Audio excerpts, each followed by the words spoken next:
America. I'm Mike Johnson, with Vice President of BSA America. The state of the wood industry. The state of the wood industry right now for North America is very strong.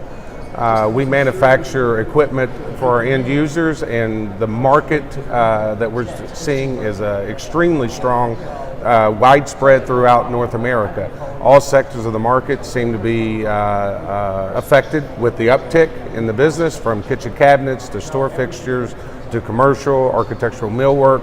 The entire spectrum of business seems to be healthy. We surely hope that this continues. We see no drop off in sight, and we're happy to have the business back in North America, open for business again. Yeah, Alan Eden with Original Saw Company, and it's a great time to be in the wood industry. It's increasing, it's growing. There's new people coming into the markets, and fresh blood getting in there, and lots of leads, and the dealers are all doing really well right now. Hi, my name is Rick Turk. I'm from Metro Hardwoods. We're a distributor based out of Minneapolis. The current state of the hardwood industry and the plywood industry is it's kind of in a holding pattern. I don't think a lot of the plants are at capacity or nearing capacity, and they're all kind of waiting for this to get going. So I think we've got a couple of good years ahead of us, and I think the momentum is starting, and I think it'll continue to grow. So I think the short-term prospect for the hardwood product industry is very good. James Scarlett from Scarlett Machinery, Grand Rapids, Michigan.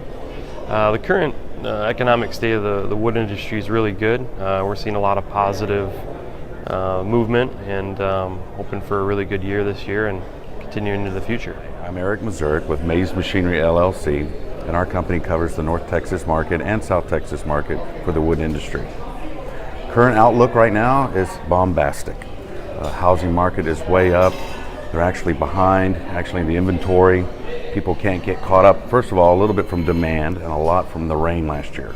We had a record amount of rain last year, so that halted a lot of startups, a lot of orders that were taking place.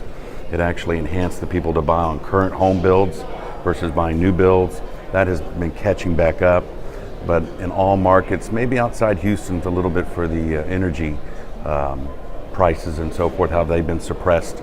But San Antonio, Austin, Dallas, Fort Worth, East Texas, those markets are just fantastic for the cabinet industry, solid wood wise, millwork wise, even commercial side of the business, getting out of the residential market and commercial side. Building is actually non-stop. There's cranes everywhere. It looks back like the early 2000s in the building boom and so forth. And if everything stays good, especially on the demand wise, especially the value of houses, or value of houses do not, you can't buy a house for 300 grand and then 2 years later or 5 years later it's worth 600,000. That doesn't happen because the outlining areas of the markets, just there's a lot of inventory to be had there. So it keeps the pricings in check, but demand is good and outlook looks great, and that's what we have going.